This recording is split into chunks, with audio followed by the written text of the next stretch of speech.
And welcome to MonsterVision. I'm John English, your host for MonsterVision and the play-by-play voice of the Fresno Monsters. And the season's over. Didn't end exactly how we expected it to end.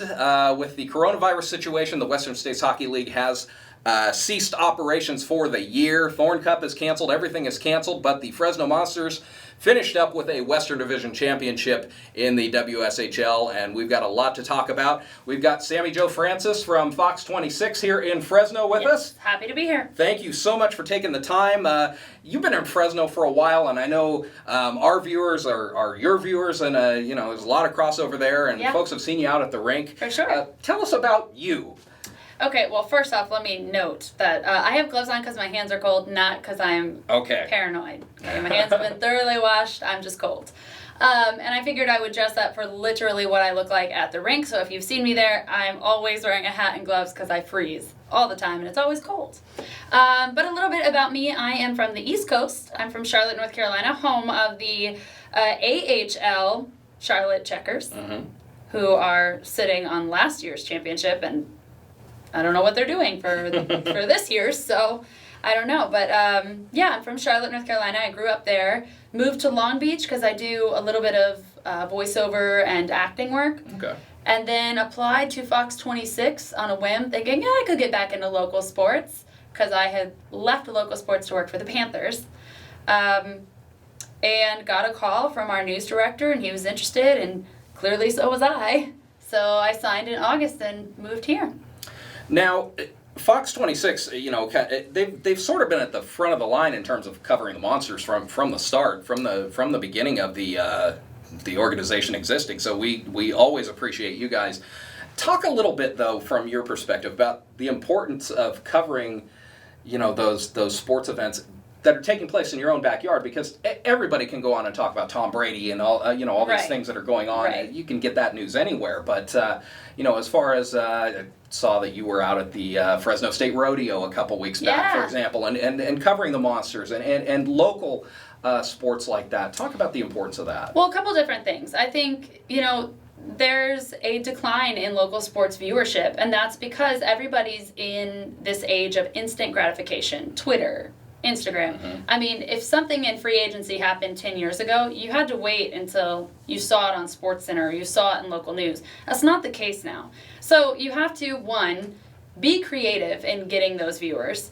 And two, I love interviewing athletes that don't always get the coverage. Because one, they're usually more grateful. They're humble. And it's just, I don't want to do what everybody else is doing.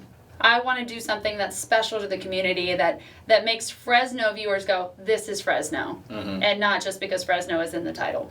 But especially with these hockey players, I know that I, spoke with Darren and set up an interview where I was just going to interview one or two players. I had 6, and all of them were hilarious on camera.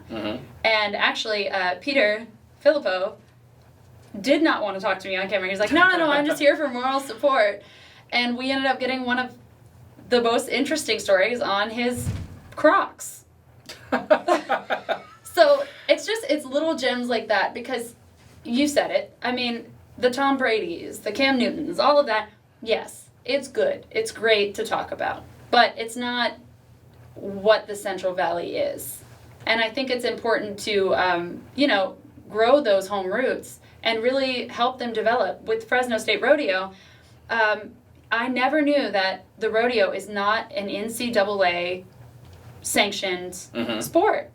That's crazy. That means all of these athletes are sitting out there paying for their horses' stalls, their horses' maintenance, their travel, which is mind-blowing to me. But if you ask the average person about the Monsters or the rodeo, they're not hearing those stories. They're hearing about the mainstream stuff. Nothing wrong with that.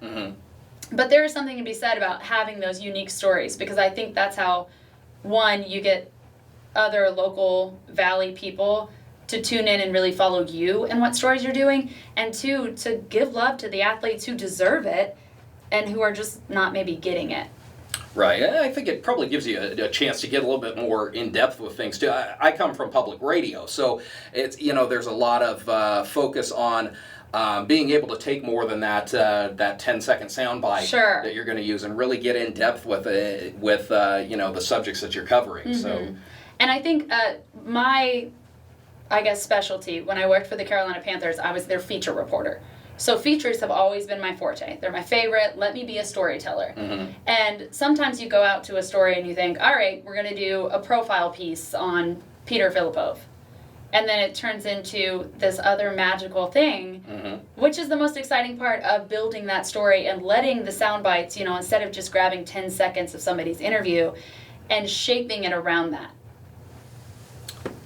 That's great. Sorry, I left you speechless. No, that's great. We've been talking a little bit this week about players who really left their mark this year. Narek Alexanian making a run at the scoring title. He's fiery. He is. All the late additions to the team, like Bjorn Gabrielson, Jonathan Holmes, Sebastian Nilsson, and Max Karlenzig in net, really, kind of doing battle all year long for who was going to be the top goaltending choice there for the Monsters. Who stuck out to you this season as, maybe not so much the team's MVP, but, you mentioned Peter, being a great story. Who really caught your attention this year?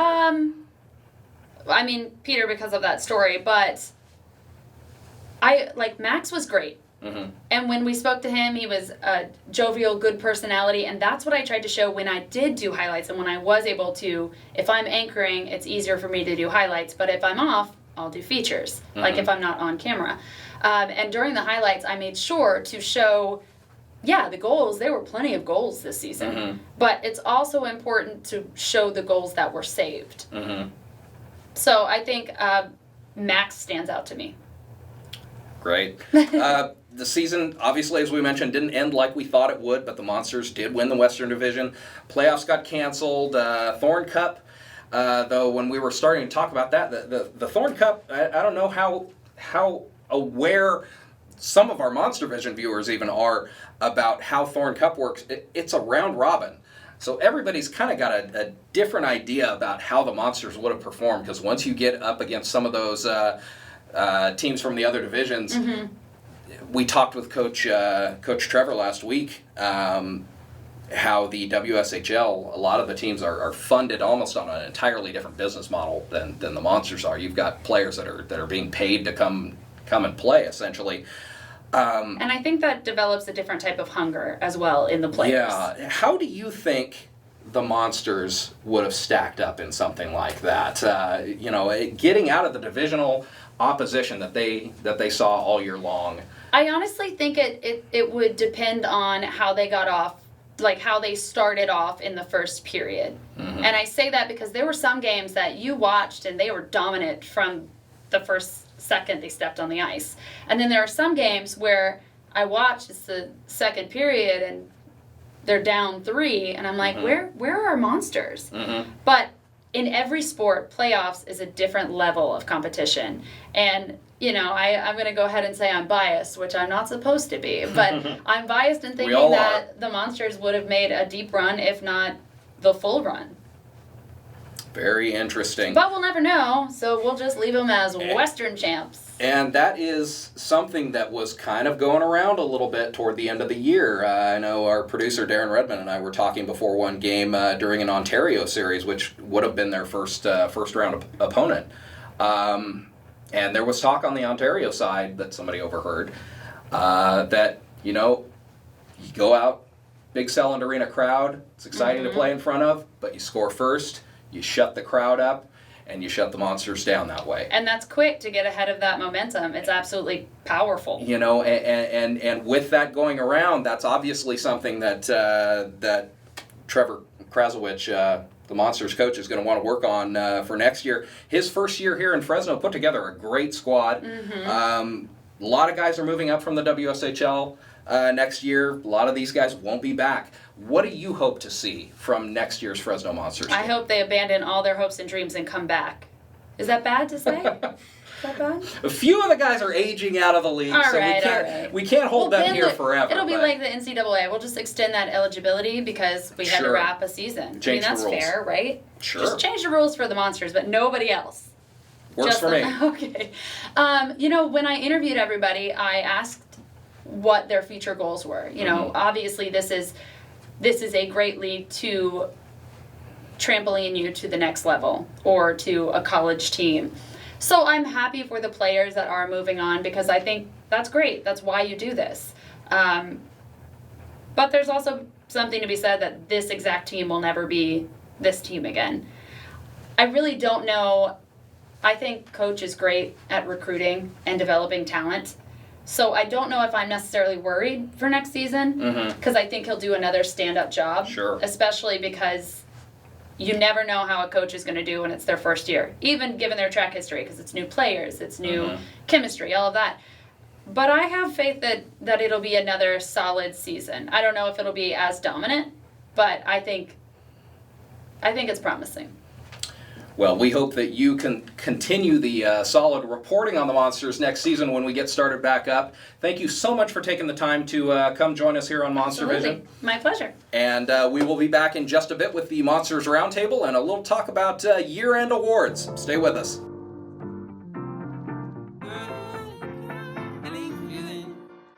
Hey, feeling good, like I should. When in dark, I walk around the neighborhood. Feeling blessed, never stressed. Got that sunshine on my Sunday best. Yeah, hey, every day. And welcome back to MonsterVision.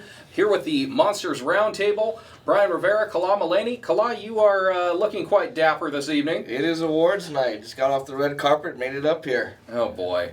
Well, we are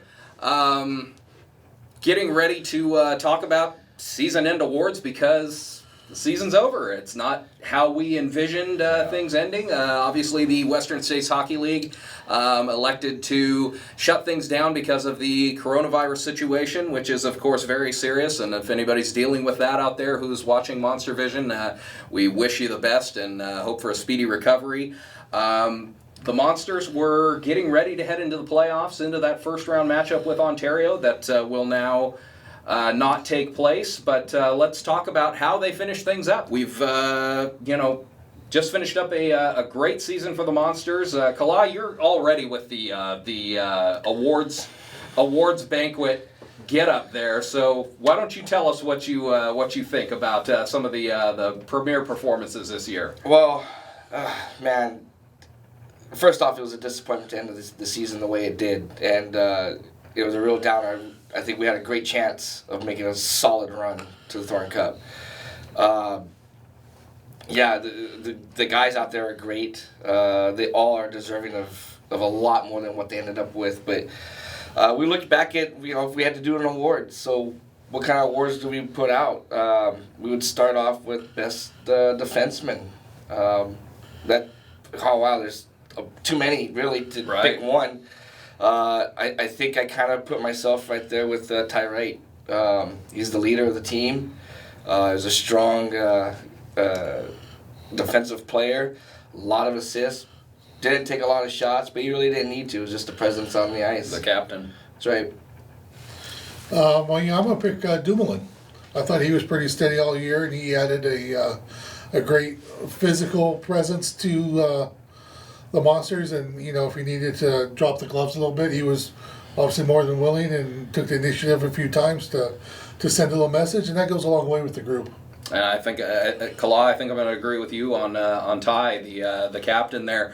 With a team that had so many roster changes and had to shake things up and had dealt with injuries and whatever, he was one of those steady pieces throughout the season that really helped to kind of maintain the direction the team was going in. What else you got?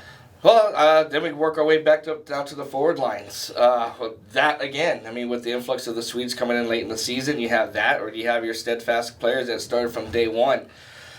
The go-to guy, probably the crowd favorite, is going to be Peter. Maybe that guy. You also have the rookie phenom in Merrick. You kind of go that route as well, but I kind of like the rough and tumble kind of guy. I think, in my opinion, we're looking at maybe John Taguna. I liked him. He came a long ways from the beginning of the season to how he finished. Finished strong. Yeah, that's a good pick. That's a little off the board, and not kind of obviously where people are thinking, but I'm going to go with Narek. Narek was pretty impressive this year, coming from where he was at, and then Hold that thought. We have Brian. incoming Hold that calls thought. now. I'm sorry. You know, We have callers in the show. MonsterVision. This is John.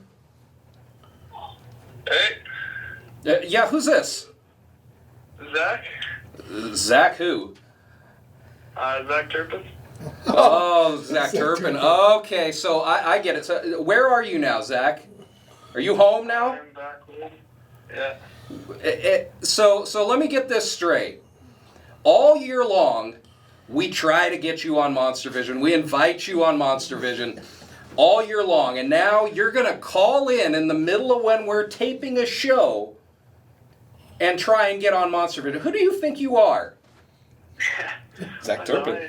Superstar. The invitation store later. You guys said it was always there. So here I am. Well, you know what? Maybe sometime when you're back through Fresno, we'll have time to chat a little bit on the air. But you take care. Okay, you were saying? wow. Oh. Narek was really impressive. You know, he always seemed to have the puck on his stick and was always able to make a play. And, you know, obviously that carries a long way. It would have been nice to see the damage he could have done in the playoff series. You know, he would have been a focal point for most teams. You know, the Sidney Crosby type or the Ovechkin type, where you got to shut him down to see where he could have come.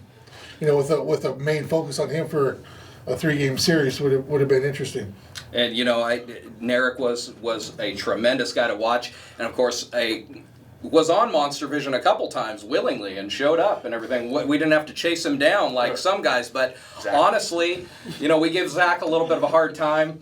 I am going to go with Zach Turpin for the guy that I really enjoyed watching among the forwards this year, simply because, you know, he got off to that great scoring start, and then he got hurt. When he hurt that hand, you know, the team was a little bit flat when he was out. When he came back, things kind of got back together. He was a very important cog in that wheel.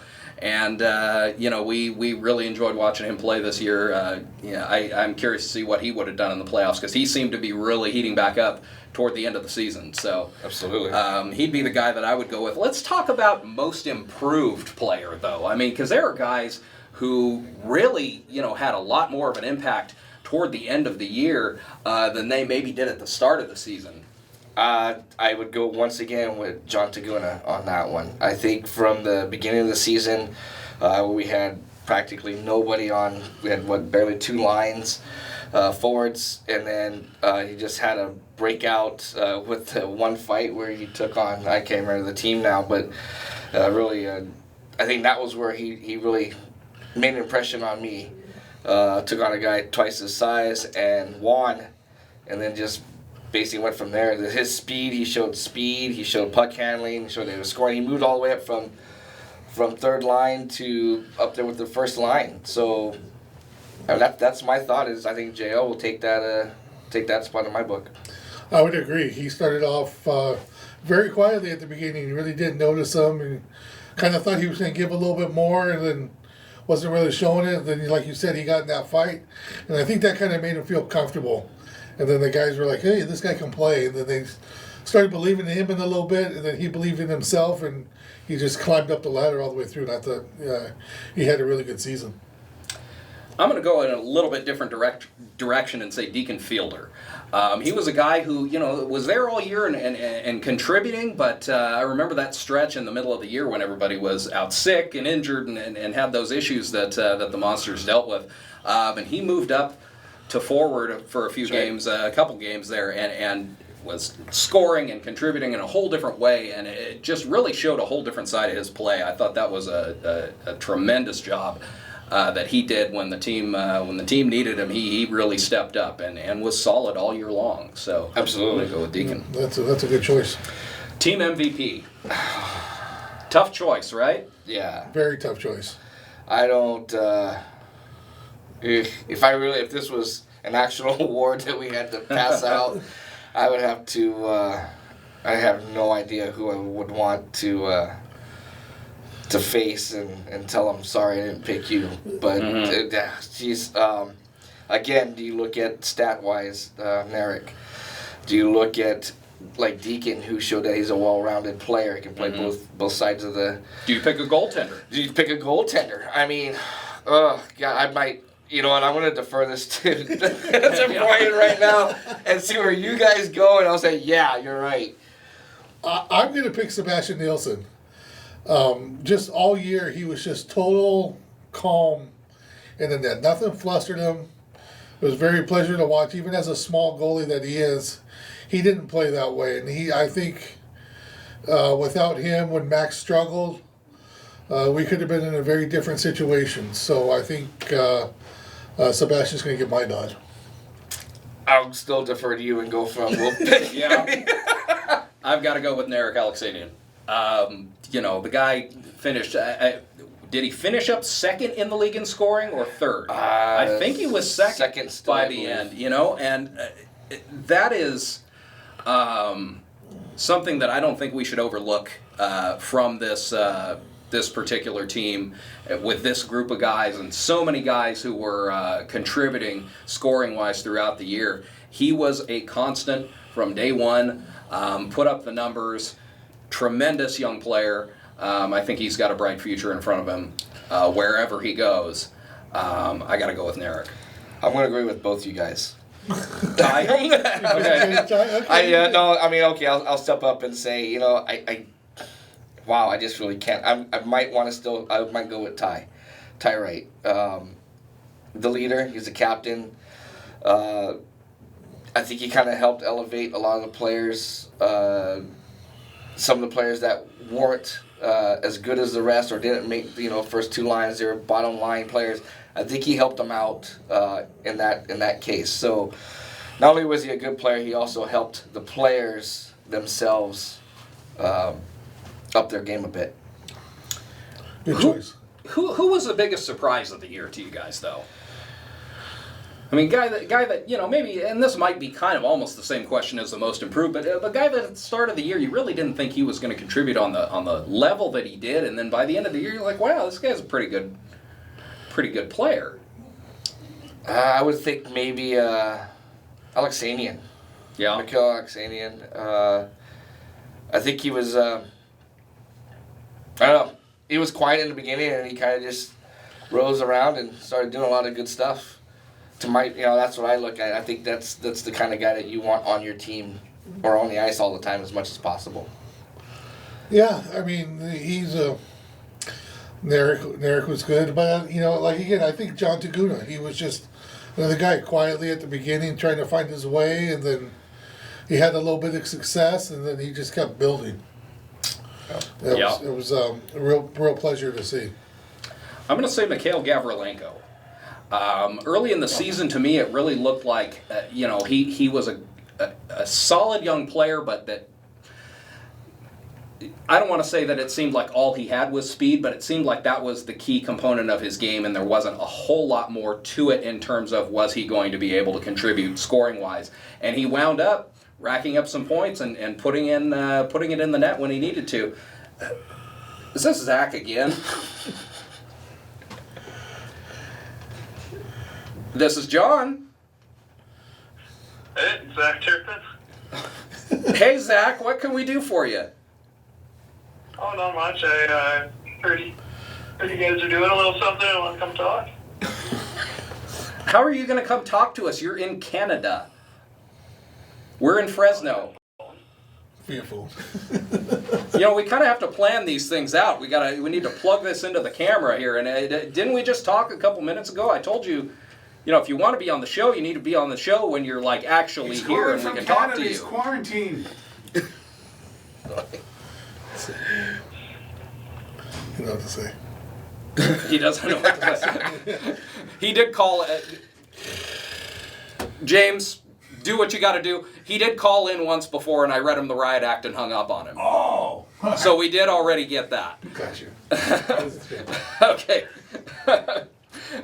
Let's see. So, And I screwed up. I apologize. I meant Gavrilenko. I think I said Oxanian. So okay. my fault. We'll see you later, Zach. And Zach, of course, we were just playing with you a little bit earlier. We are glad to hear from you and happy to have you here on MonsterVision any chance we get. What'd you think of how the season ended? Well, it's upsetting, but everyone had to deal with it, so everyone's in the same spot. Understood.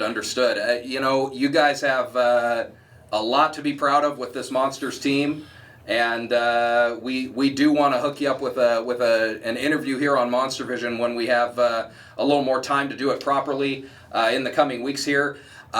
With everything that's going on crazy in the world, we're probably going to be doing some Skype-style interviews and things like that. Would we be able to get you back on then? Yeah, for sure. Absolutely. Okay, great. Zach will be in touch. Thank you so much for calling in and having a little fun with us tonight. Yeah, no problem. All right, take care. Say hi to Mom.